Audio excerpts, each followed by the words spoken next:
Vamos estudar a profecia das 70 semanas que aparece no livro do profeta Daniel. Primeiro, dê uma pausa no vídeo e faça a sua oração pedindo a iluminação do Espírito Santo para entender tudo aquilo que vou dizer aqui e volte para prosseguirmos com o estudo. Se você gosta de assistir aos vídeos do canal, por favor, inscreva-se e deixe o seu gostei. Antes de começar o nosso estudo propriamente dito da profecia das 70 semanas, que aparece lá em Daniel, capítulo 9, eu quero conversar um pouco com vocês, dando o contexto dessa profecia. Daniel, ele acabou descobrindo que o tempo do cativeiro do povo de Israel, lá na Babilônia e na Pérsia, o tempo total do cativeiro seria de 70 anos. Ao perceber isso, Daniel se pôs a orar, desejando realmente que essa profecia se cumprisse e assim o povo pudesse voltar para Jerusalém, para sua terra. Então, Deus manda um anjo dizer a Daniel que, na verdade, nos planos de Deus não existem apenas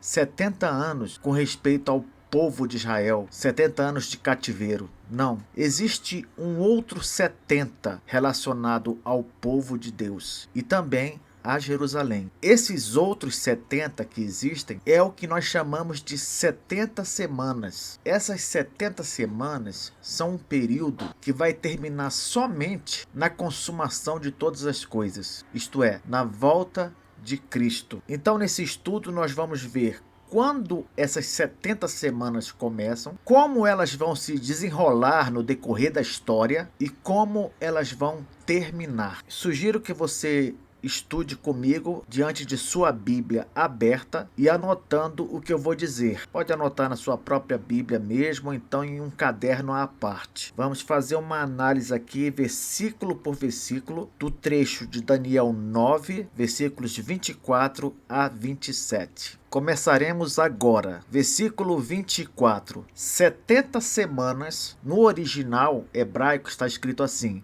70 setes. 70 semanas estão determinadas. Determinadas por quem? Por Deus, é óbvio. Sobre o teu povo e sobre a tua santa cidade. Qual é a santa cidade?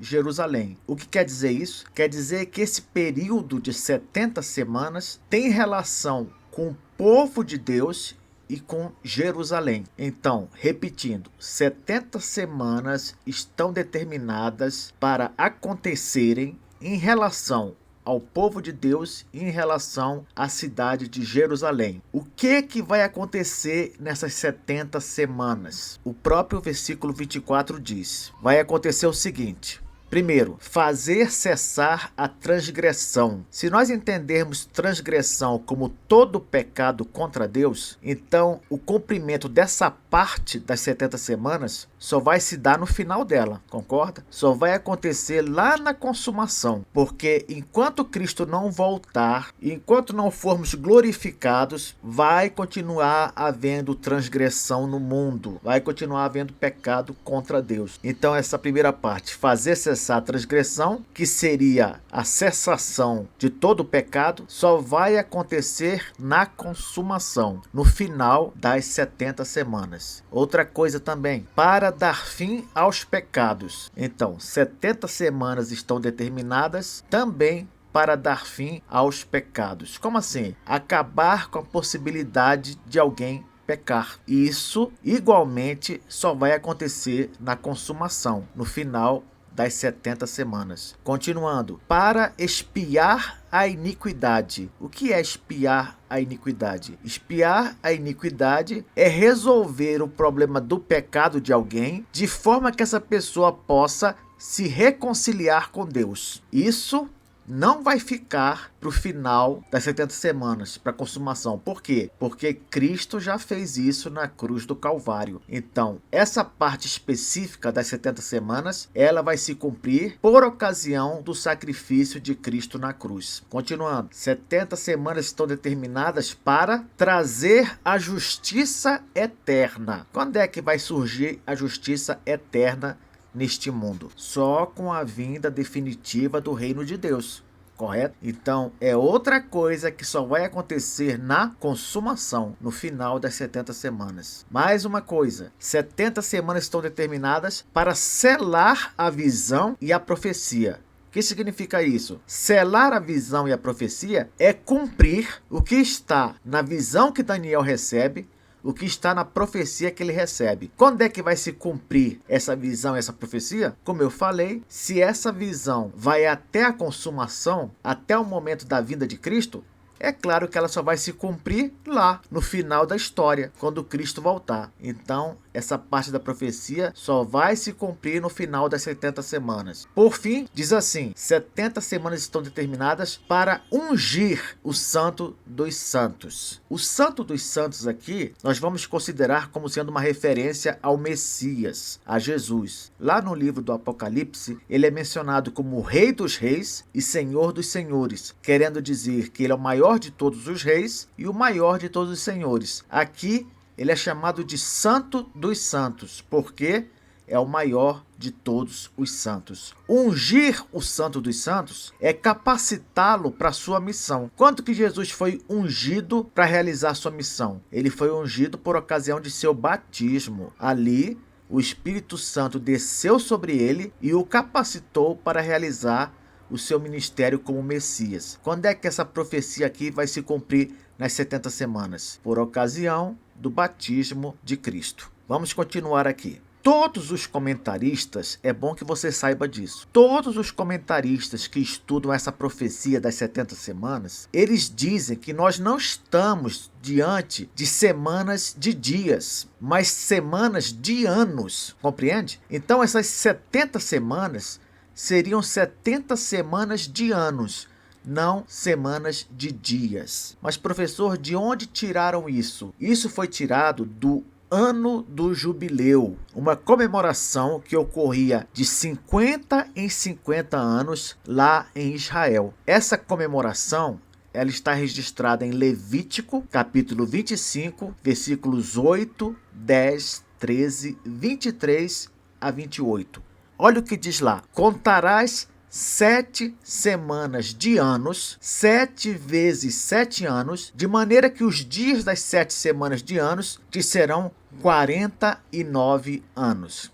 Você entendeu? Se a semana aqui tem 7 anos, não 7 dias, e é para contar 7 vezes 7 anos, no final disso nós vamos ter quanto? 49 anos. Pois bem, no 50º ano é o ano do jubileu. Por isso que aqui no versículo 10 diz assim: santificareis o ano 50º e proclamareis liberdade na terra a todos os seus moradores. Ano de jubileu vos será, e tornareis cada um a sua possessão e cada um a sua família. Neste ano do jubileu, tornareis cada um a sua possessão. Eu vou explicar aqui para a gente ganhar tempo. No ano do jubileu, aconteciam duas coisas muito importantes. Primeira delas, se alguém fosse escravo, neste ano essa pessoa era liberta da escravidão e podia voltar para sua família. Segundo lugar, no ano do jubileu, se alguém tivesse antes do jubileu vendido a sua terra, aquela terra que recebeu por herança, quando da divisão de Canaã, essa pessoa teria o direito de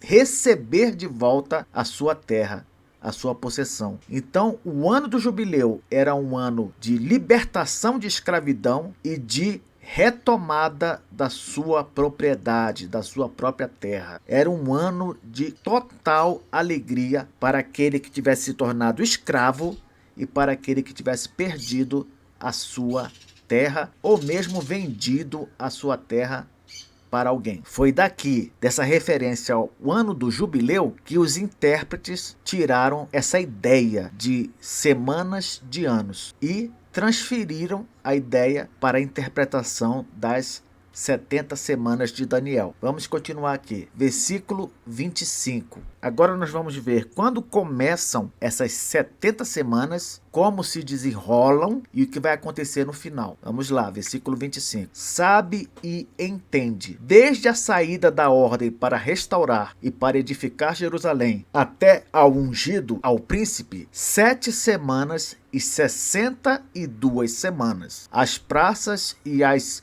circunvalações se reedificarão, mas em tempos angustiosos. Primeiro, desde a saída da ordem para restaurar e para edificar Jerusalém. Quando é que foi isso? Essa saída de uma ordem para restaurar e edificar a cidade de Jerusalém. Essa é uma referência a uma autorização que Neemias recebeu do rei persa a quem servia para edificar Jerusalém. Ocorreu por volta de 445 a.C.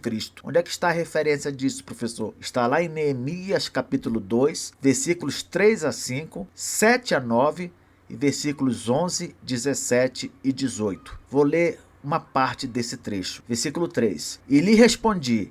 Aqui é Neemias falando. Viva o rei para sempre. Como não me estaria triste o rosto se a cidade onde estão os sepulcros de meus pais está assolada e tem as portas consumidas pelo fogo. Versículo 4. Disse-me o rei. Que me pedes agora? Então orei ao Deus dos céus e disse ao rei: se é do agrado do rei e se o teu servo acha mercê em tua presença, peço-te que me envies a ajudar a cidade dos sepulcros de meus pais para que eu a reedifique. Está vendo? Então, quando foi a ordem para restaurar e para edificar Jerusalém? Foi aquela que se deu quando o rei persa resolveu atender ao pedido de Neemias para reedificar Jerusalém. Por isso que no versículo 7 diz assim: e ainda disse ao rei: se ao rei parece bem, deem-se-me cartas para os governadores da além do Eufrates, para que me permitam passar e entrar em Judá. Nessas cartas aí, com certeza, havia a ordem do rei para deixarem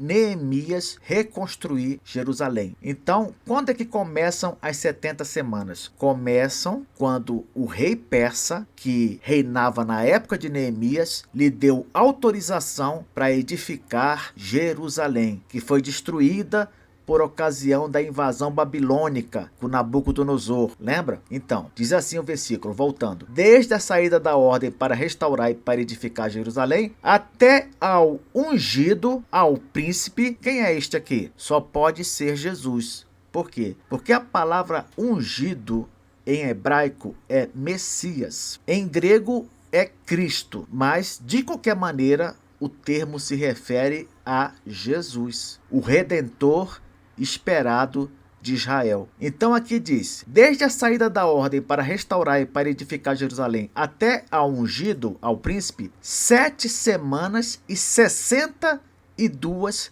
semanas. Como assim? A interpretação majoritária aqui é a seguinte: quando foi dada essa ordem aqui do rei para reedificar Jerusalém, levou 7 semanas para fazer isso, para edificar Jerusalém, e depois de edificar Jerusalém, foi preciso 62 semanas para surgir o ungido, para surgir Jesus Cristo, para ele nascer. Compreende? Então, o rei deu a ordem para edificar Jerusalém, passou 7 semanas para essa edificação ser feita, e depois se passaram 62 semanas para Jesus nascer. A ideia é essa. Durante esse período, tanto para edificar Jerusalém quanto para Jesus nascer, olha o que aconteceu nesse período. As praças e as circunvalações. O que é circunvalações, professor? São trincheiras que normalmente são feitas para uma cidade se preparar para uma guerra, um conflito com outro reino, outra cidade. Então, durante todo esse período, desde a ordem para reedificar Jerusalém até o nascimento de Cristo, as praças e as trincheiras seriam reedificadas. E em tempos o quê?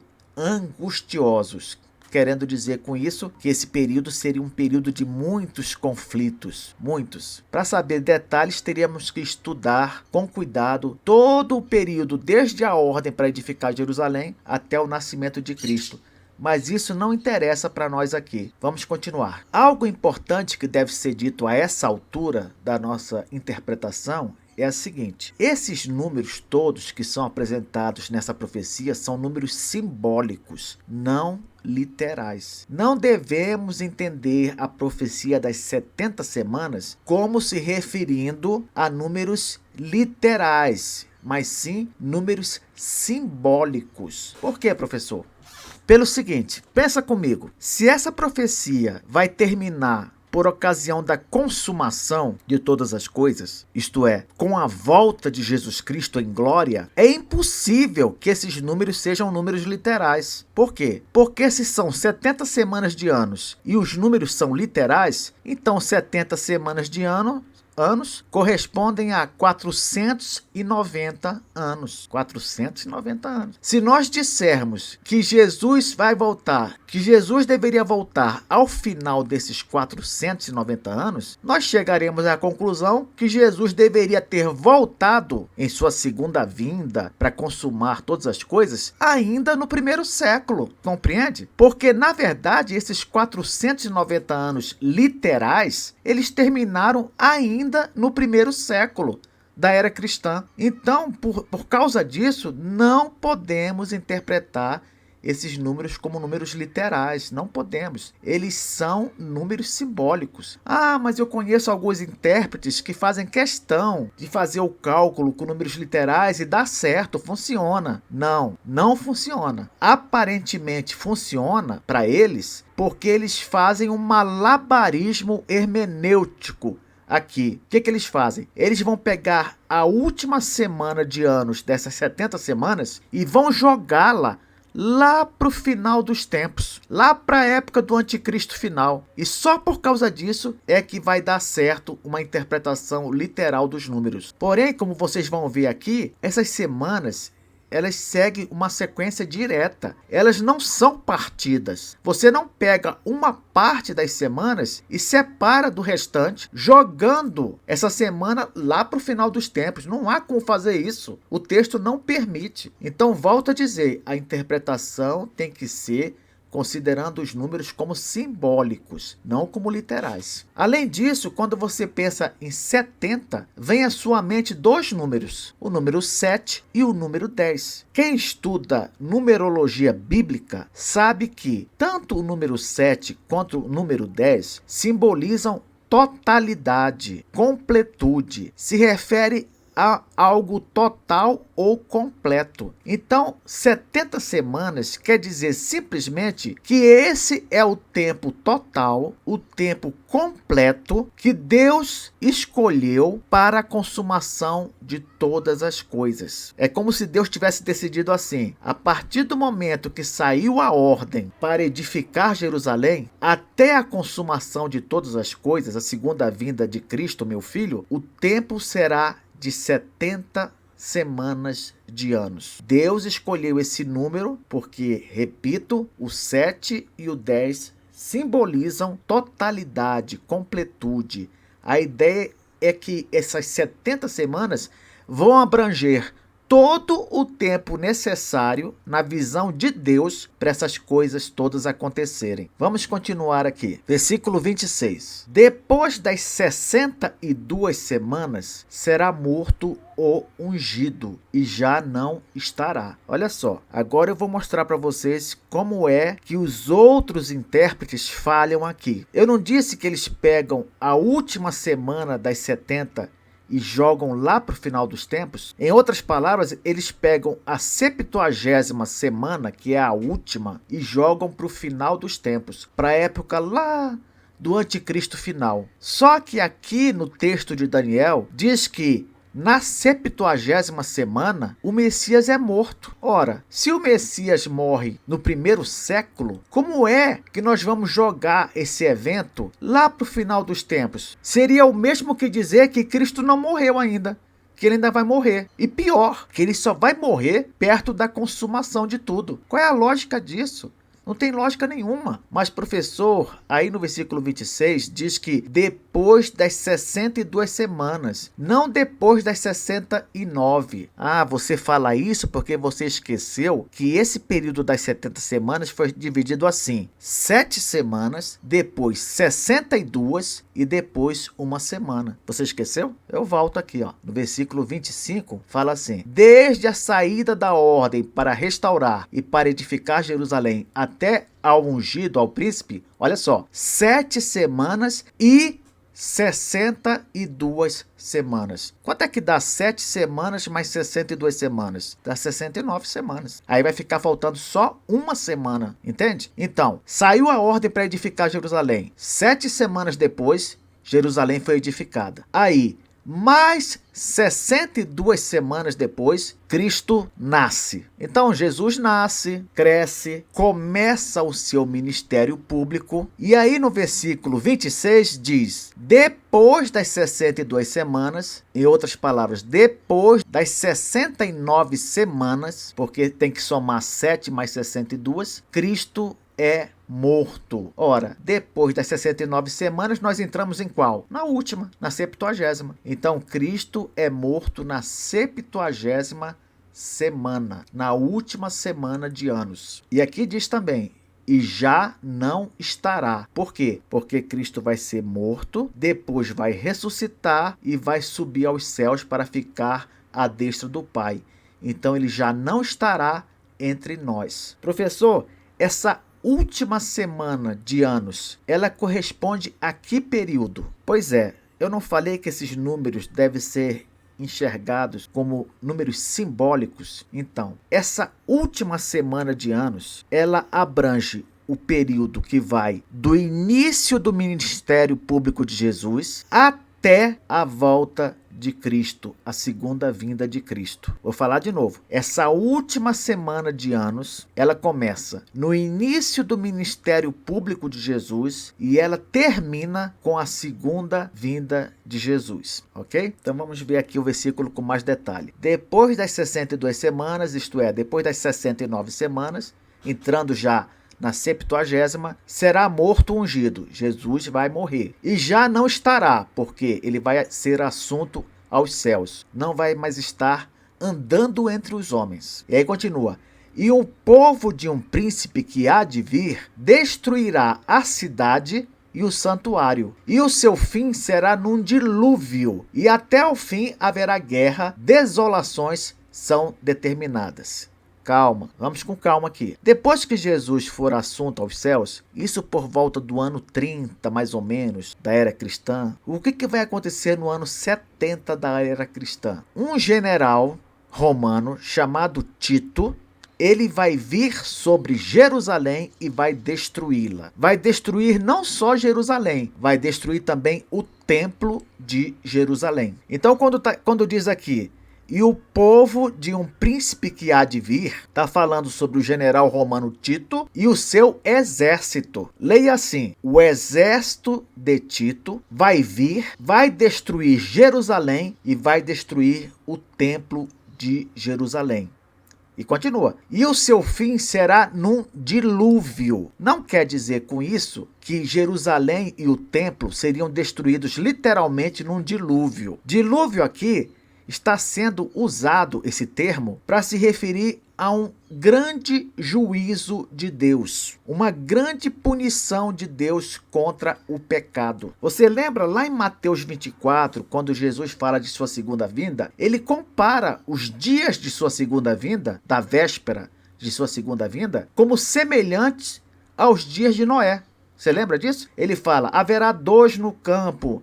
Então, um vai ficar e o outro vai ser tomado, e por aí vai. Ele compara com a época do dilúvio, mas isso não significa que quando Jesus voltar vai haver um dilúvio. Por quê? Porque Deus mesmo fez um pacto de que nunca mais iria destruir a terra por dilúvio. Então, quando fala na Bíblia em dilúvio, para se referir a alguma guerra, algum conflito, não podemos interpretar como um dilúvio literal. Por quê? Porque Deus já disse que ele não vai mais usar um dilúvio literal para punir o pecado. Então, dilúvio, a partir do dilúvio verdadeiro, lá de Gênesis, dilúvio deve ser entendido como um momento do juízo de Deus sobre pecadores. Quando for no ano 70 depois de Cristo, Tito, o general romano, e o exército romano vão vir sobre Jerusalém para destruí-la, bem como destruir o templo de Jerusalém para punir os judeus pelo pecado que cometeram. Mas qual pecado que os judeus cometeram para merecer isso, professor? O pecado de terem rejeitado o Messias. Por terem rejeitado o Messias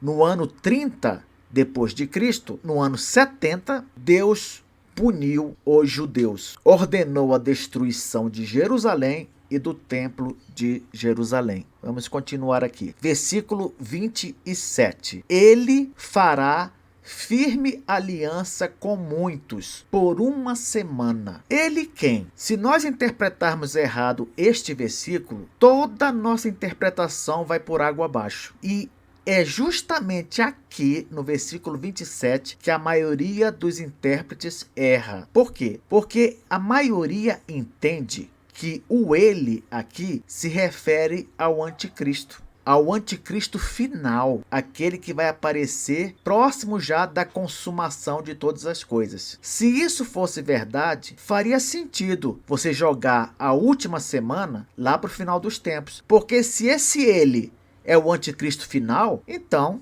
faz sentido dizer que essa última semana deve pular para o final. Mas, como eu falei aqui, não há nada no texto bíblico que mande pegar essa semana, essa última semana, e jogá-la para o final dos tempos. Não há nada. Então, quem é o ele aqui? O ele aqui não é o anticristo final. O ele aqui é o Senhor Jesus Cristo. Sabia disso? Diz aqui, ele, Jesus Cristo, fará firme aliança com muitos por uma semana. Eu não acabei de falar que essa semana final, ela abrange o período desde o início do ministério público de Jesus até a sua segunda vinda?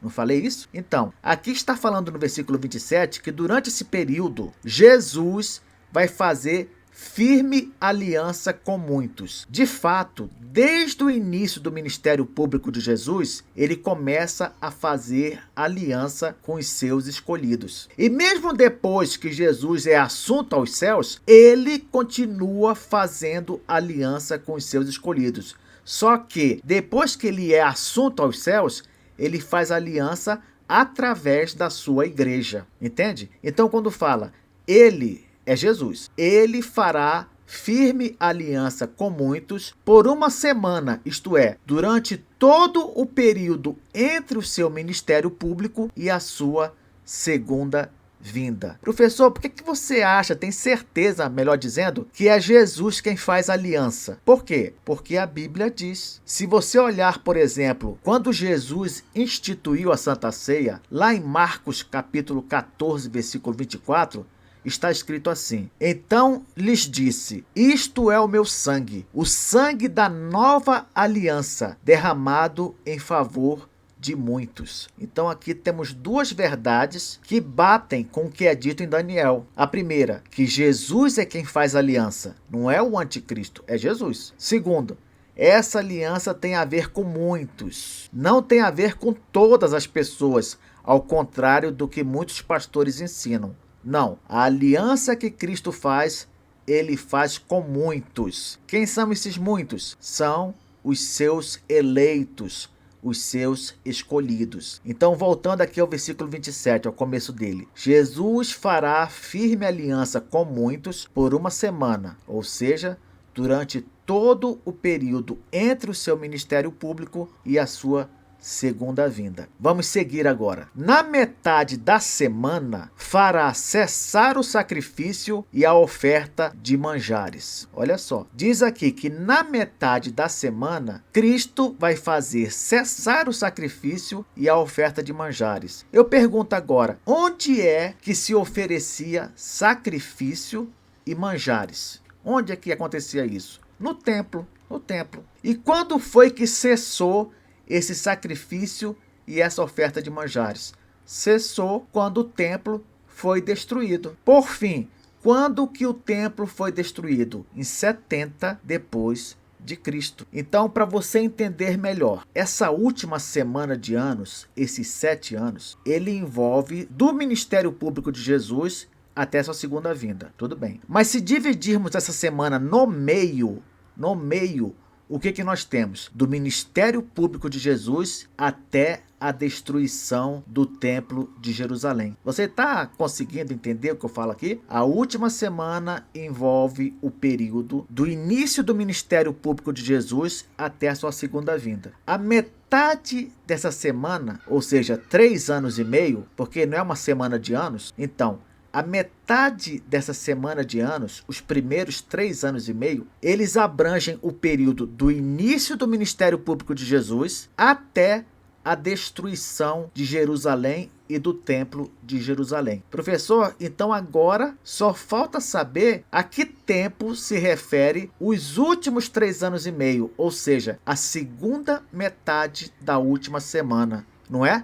Só falta descobrir isso agora. O que eu posso adiantar é que nessa segunda metade da semana, nesses últimos 3 anos e meio, vai acontecer algo curioso. Diz assim no final do versículo 27, sobre a asa das abominações virá o assolador, até que a destruição que está determinada se derrame sobre ele. Então, olha, antes de te revelar qual o significado da segunda metade da última semana, eu quero dizer o seguinte: nessa segunda metade de 3 anos e meio, diz que vai aparecer sobre a asa das abominações o assolador. Quem é esse? Esse é o anticristo final. É como se ele viesse montado sobre um pássaro, que simboliza todo tipo de abominação. É como se ele viesse trazendo consigo todo tipo de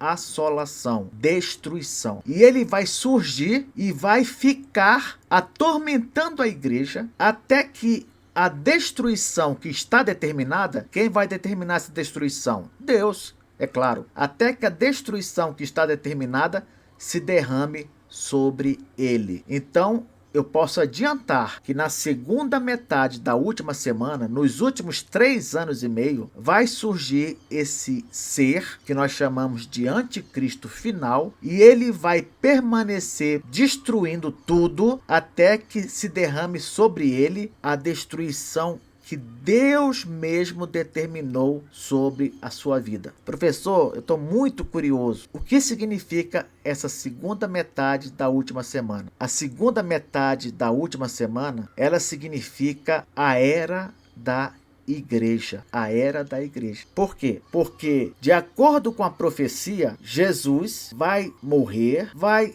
ser assunto aos céus e vai mandar o juízo sobre Jerusalém e sobre o templo. Depois disso, nós vamos ter todo o período que vai desde a destruição do templo até a segunda vinda de Jesus. Esse período só pode ser a era da igreja. Por isso que o livro do Apocalipse, ele fala várias vezes sobre esses 3 anos e meio. Portanto, repito, esses 3 anos e meio é uma referência à segunda metade da última semana das 70 semanas de Daniel. Nós já estamos vivendo na segunda metade dessa semana final. Nós já estamos vivendo nesse período. Por quê? Porque já se passou o tempo da destruição de Jerusalém, do templo de Jerusalém, e o anticristo ainda não surgiu. Então, nós estamos dentro do período da segunda metade da semana final. Vou terminar aqui com um gráfico para que você visualize o que eu acabei de ensinar. Daniel 9, 25 a 27. Acompanhe aqui, versículo 25. Desde a saída de ordem para restaurar e para edificar Jerusalém, lá com o rei persa de Neemias, não é? Até a restauração e edificação de Jerusalém, se passou quanto tempo? 7 semanas. Ok. Da restauração e edificação de Jerusalém até o nascimento de Cristo, o surgimento de Cristo, 62 semanas. 7 semanas mais 62, 69. Falta só uma semana. Agora nós entramos na última semana, aquela que precede a consumação de todas as coisas. Olha o que diz o versículo 26. Depois das 62 semanas, que na verdade são 69, será morto ou ungido. Jesus vai ser crucificado, vai morrer e já não estará. Por que ele não estará mais entre nós? Porque ele vai ser assunto aos céus. E o povo de um príncipe que há de vir destruirá a cidade e o santuário. Agora uma referência ao ano 70, quando Tito vai vir com o exército romano e destruir Jerusalém e o templo de Jerusalém, cessando assim com os sacrifícios, com as ofertas que eram direcionadas a Deus. Essas duas coisas, a morte de Cristo e a destruição de Jerusalém, elas vão acontecer na primeira metade da última semana de anos. Não é? Essas duas coisas. E na segunda metade? Na segunda metade da semana de anos, os 3 anos e meio finais, vai ser o período da era da igreja. É a esse período da era da igreja que o Apocalipse vai se dedicar. Deus vai entregar ao apóstolo João 7 visões, e em cada uma das 7 visões ele vê o mesmo período. Que período? Período da era da igreja, os 3 anos e meio finais, a segunda metade da última semana das 70 semanas de Daniel. E a profecia terminou revelando que, infelizmente, nesta segunda semana final, para ser mais exato, no final dela, surgirá o Assolador. Quem? O Anticristo final. E esse ser vai fazer o possível para acabar com a igreja. E só vai parar no dia em que a destruição que Deus determinou para ele acontecer. Agora sim, podemos retomar o nosso estudo de Apocalipse, seguindo para Apocalipse capítulo 4. Até lá!